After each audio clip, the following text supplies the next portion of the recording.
Can you talk a little bit about how, I mean, from a concrete standpoint, there's two things I'm super interested in. That is, when you implement culture in your own company, how practically do you make sure that it gets to live in the company and it's not just something on the wall? You talk about the 15 commandments, you walk through it, you talk about it.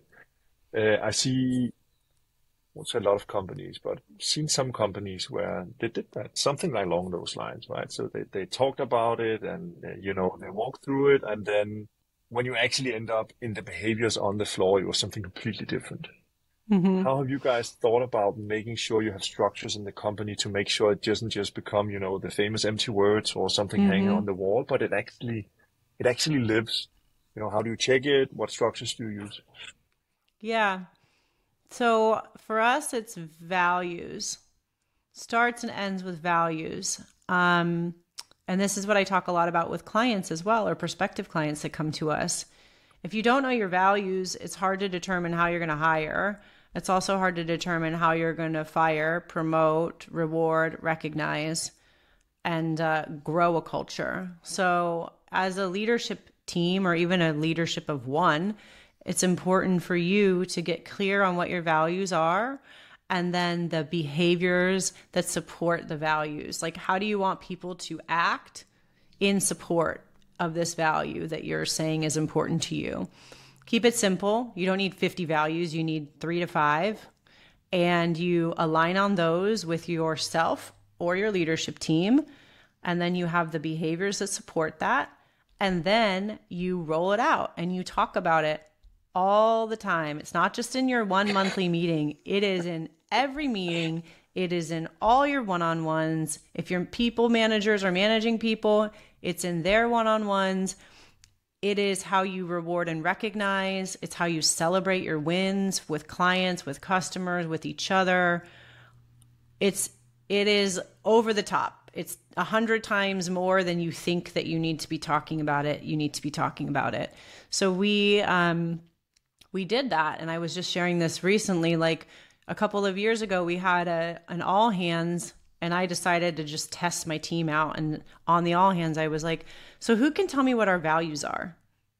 And then it was silent for 10 minutes. And then I was like, okay, well, we have some work to do because here are the values. Let's pull them up on the website. We overhauled them and then we re-rolled them out a few months later. And after we re-rolled them out, that became our foundation for everything. So it also came our foundation for like celebrations and wins. We gave awards for it. We talked about, okay, every month we had a Get Shit Done award. This month, Bob got the Get Shit Done award because he was in alignment with our value of mindfulness. He showed up mindfully with A, B, and C clients, and they felt blah, blah, blah, and then this was X. And so we would give a lot of examples, especially for people who are earlier in their career. Okay, that's good. This is a Yeah. good behavior that supports the value. Um, Same thing with hiring. It goes back to hiring, 101. When you are defining a role, you have obviously the technical skills, but then you have the soft skills that need to be in alignment with the values that your company wants to embody and exhibit. Same thing with firing. People who don't exhibit these values don't work at this company. Simple as that. I had to learn that lesson the hard way because we turned over some people, or some people have left the organization now that never exhibited our old values or our new ones. And I never stopped Hmm. it. These people didn't report directly to me. And now I'm thinking as I sit with these lessons, going, why did I let this behavior go on for X amount of years? Like, why didn't I have the hard conversation?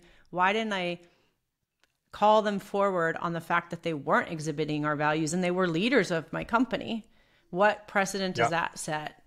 So I think that is the biggest and most important, very obvious and tactical thing to do and hammer out before you start building your team. And then from there, your culture will build.